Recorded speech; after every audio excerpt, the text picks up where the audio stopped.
कल सोनाली फोगाट के घर जाएंगे अरविंद केजरीवाल भगवंत मान। सोनाली के परिवार के नाल दुख वंडाया जाएगा। दस दईए कि 2 दिनों के लिए हरियाणा दौरे ते ने अरविंद केजरीवाल। तो गोवा के शक्की हालातों के सोनाली की मौत हुई सी और 23 अगस्त को यह मौत हुई सी। उस तो बाद लगातार बेशक जांच हो रही है, पर सियासी तौर पर भी कह सकते हैं कि यह फेरी असीं मन सकते हैं, क्योंकि बीजेपी के लंबे समय तो मैंबर सन सोनाली फोगाट। तो मौत होने तो बाद हुण अरविंद केजरीवाल उन्होंने घर जाएंगे, सीएम भगवंत मान जाएंगे, परिवार के नाल मुलाकात करेंगे और दुख वंडाउणगे। अंकित दुधानी ने साडे नाल फोन लाइन ते ज्यादा जानकारी ली। अंकित, इस अगर मुलाकात की बात की जाए तो सीधे तौर पर परिवार के साथ दुख साझा किया जाएगा? बिल्कुल, इसमें कोई दो राय नहीं है, क्योंकि कल से 2 दिन का दौरा जो दिल्ली के मुख्यमंत्री अरविंद केजरीवाल है, आप पार्टी के संयोजक हैं, 2 दिन के दौरे के ऊपर हरियाणा आ रहे हैं और उनका जो मेन फोकस है वो आदमपुर उपचुनाव है। क्योंकि आदमपुर में जिस तरह से कुलदीप बिश्नोई ने इस्तीफा दिया और इस्तीफा देने के बाद भारतीय जनता पार्टी को ज्वाइन किया है, तो उसके बाद से अब संभावित है कि जल्दी से जल्दी डेट्स अनाउंस होंगी उपचुनाव की। और आम आदमी पार्टी ने ऐलान किया है कि वो उपचुनाव को लड़ेंगी, क्योंकि उनका यही कहना कि एक परिवार का कब्जा रहा है और उस परिवारवाद के कब्जे से छुड़वाने के लिए आम आदमी पार्टी वो चुनाव लड़ेगी। तो उसी कड़ी के अंदर जो अरविंद केजरीवाल और दिल्ली जो पंजाब के मुख्यमंत्री हैं भगवंत मान, वो कल हिसार के अंदर रहेंगे, आदमपुर भी जाएंगे, हिसार में रहेंगे। तो उस समय वो जो सोनाली फोगाट के जो परिजन है उनसे मुलाकात करेंगे, उनके घर जाएंगे और जाकर के जो दुख है सांत्वना देंगे, दुख साझा करेंगे, शोक व्यक्त करेंगे। तो ये पूरा प्रोग्राम है और 2 दिन केजरीवाल यहीं हरियाणा में रहने वाले हैं, आदमपुर में रैली भी करने वाले हैं और उसके साथ ही और दूसरे कार्यक्रम अरविंद केजरीवाल के रहने वाले हैं। लेकिन कहीं ना कहीं सियासी तौर पे भी देखा जा सकता है, क्योंकि सोनाली फोगाट खुद भारतीय जनता पार्टी की नेता थी, आदमपुर से उन्होंने चुनाव लड़ा था, एक अपना वोट बैंक कह सकते हैं कि सोनाली फोगाट का खुद का वोट बैंक था। तो कहीं ना कहीं जाकर के दुख जता करके एक ये भी कोशिश की जाएगी कि सोनाली फोगाट का जो वोट बैंक है उसको आम आदमी पार्टी कैच करे, क्योंकि सोनाली फोगाट और कुलदीप बिश्नोई हालांकि अब दोनों एक ही पार्टी में थे, लेकिन अब दोनों की आपस में बनती नहीं थी। तो सोनाली फोगाट के जो वोट बैंक है उसको कैच करने की आम आदमी पार्टी कोशिश करेगी। और इसी कड़ी के अंदर अरविंद केजरीवाल कहें या पंजाब के मुख्यमंत्री भगवंत मान कहें, दोनों सोनाली फोगाट के घर जाकर के दुख साझा करेंगे। जी ठीक है अंकित, धन्यवाद तमाम जानकारी के लिए, शुक्रिया।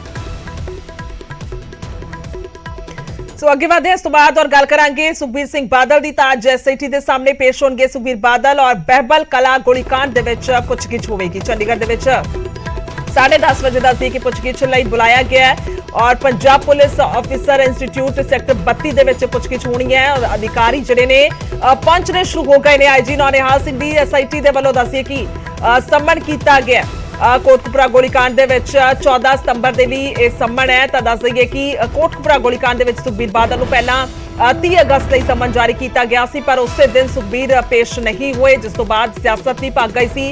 पर अज यह पुछगिछ के लिए बुलाया गया है। इसलिए सीधा चलते अमन भारद्वाज ने मेरे सहयोगी ज्यादा जानकारी ली। अमन, आज कह सकते हैं कि पुछगिछ लई बुलाया गया है, तो सदियां नजरां भी टिकिया हुई ने। हालांकि इस तो पहला भी जिहड़ी है पुछगिछ सुखबीर बादल तो हो चुकी है और इसे थां ते पुछगिछ लई पहला भी बुलाया गया सी। बिल्कुल गुरजोत, क्योंकि 90 मिनट का काउंटडाउन सुखबीर सिंह बादल ਲਈ रह गया है। महज 1.5 घंटे का समा है, 10:30 बजे ਲਈ तलब किया गया ਸੀਗਾ। और ये पिछे तस्वीरां सैक्टर 32 ਜਿਹੜਾ पंजाब पुलिस ऑफिसर्स इंस्टीट्यूट है ਇੱਥੇ बुलाया गया है। और ਇੱਥੇ ਤੁਸੀਂ देखो ਤੁਹਾਨੂੰ फोर्स ਜਿਹੜੀ है दूजे पासे तैनात नज़र आएगी, क्योंकि डिप्टी सीएम रहे ने सुखबीर बादल, उस वेले गृह मंत्री ਸੀਗੇ पंजाब ਦੇ। और एसआईटी ने जो पुछगिछ करनी है तो ਇੱਥੇ पॉलिटिकल इन्फ्लुएंस उस तरीके का ना हो, इस करके फोर्स डिप्यूट करना, उस तरीके का अलर्ट रखना भी लाजमी होंदा है। और अधिकारी पहुँचने भी शुरू होए ने। उत्थे ही ਜਿਹੜੇ एसआईटी के 3 मैंबर ने, क्योंकि आईपीएस आईजी नौनिहाल सिंह ने वो एसआईटी ਨੂੰ हैड कर रहे हैं गुरजोत। उस तो अलावा एसएसपी फरीदकोट, एसएसपी मोहाली ਨੂੰ एसआईटी ਦੇ ਵਿੱਚ शामिल किया गया ਸੀਗਾ।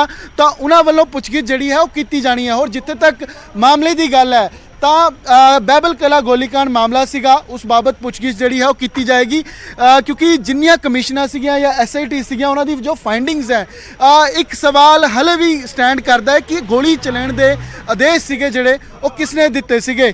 ਤਾਂ ਔਰ ਉਸ ਵੇਲੇ ਕਿਉਂਕਿ ਹੋਮ ਮਿਨਿਸਟਰ ਪੰਜਾਬ ਦੇ ਸੁਖਬੀਰ ਬਾਦਲ ਸੀਗੇ, ਤਾਂ ਹੋਮ ਮਿਨਿਸਟਰ ਨੂੰ ਕਿਆ ਇਸ ਦੀ ਜਾਣਕਾਰੀ ਸੀਗੀ ਜਾਂ ਨਹੀਂ ਸੀ, ਕਿਆ ਆਦੇਸ਼ ਇਹਨਾਂ ਵੱਲੋਂ ਸੀਗੇ ਜਾਂ ਇਹਨਾਂ ਦੀ ਜਾਣਕਾਰੀ 'ਚ ਇਹ ਚੀਜ਼ ਸੀਗੀ ਕਿ ਗੋਲੀ ਚੱਲੀ ਗਈ ਹੈ ਔਰ ਉਸ ਤੋਂ ਬਾਅਦ ਕਿਆ ਇਹਨਾਂ ਨੂੰ ਕਿਸ ਤਰੀਕੇ ਦੀ ਜਾਣਕਾਰੀ ਦਿੱਤੀ, ਕਿਹਨੇ ਦਿੱਤੀ, ਇਹਨਾਂ ਤੱਕ ਕਿਆ ਇਨਫੋਰਮੇਸ਼ਨ ਸੀਗੀ। ਇਹ ਜਿੰਨੇ ਸਵਾਲ ਨੇ ਇਸ ਨੂੰ ਪੁੱਛਿਆ ਜਾਏਗਾ ਜਿਹੜੇ ਆਈਜੀ ਨੌਨੀਹਾਲ ਨੇ ਜੋ ਐਸਆਈਟੀ ਨੂੰ ਹੈਡ ਕਰ ਰਹੇ ਨੇ। ਉਸ ਤੋਂ ਇਲਾਵਾ ਕਿਉਂਕਿ ਗੁਰਜੋਤ 14 ਅਕਤੂਬਰ 2015 ਦਾ ਮਾਮਲਾ ਹੈ ਜਦੋਂ ਸਵੇਰੇ 9 ਵਜੇ ਗੁਰਜੀਤ ਸਿੰਘ ਅਤੇ ਕ੍ਰਿਸ਼ਨ ਭਗਵਾਨ ਜੋ ਦੋ ਸਿੱਖ ਨੌਜਵਾਨ ਸੀਗੇ ਜਿਨ੍ਹਾਂ ਦੀ ਗੋਲੀ ਚੱਲਣ ਨਾਲ ਬਹਿਬਲ ਕਲਾਂ ਦੇ ਅੰਦਰ ਮੌਤ ਹੋ ਜਾਂਦੀ ਹੈ ਔਰ ਦੂਜੀ ਐਫਆਈਆਰ ਕੋਟਕਪੂਰਾ ਦੀ ਹੈ ਜਿੱਥੇ ਪੁਲਿਸ ਦੇ ਨਾਲ ਕਲੈਸ਼ ਹੁੰਦਾ ਹੈ।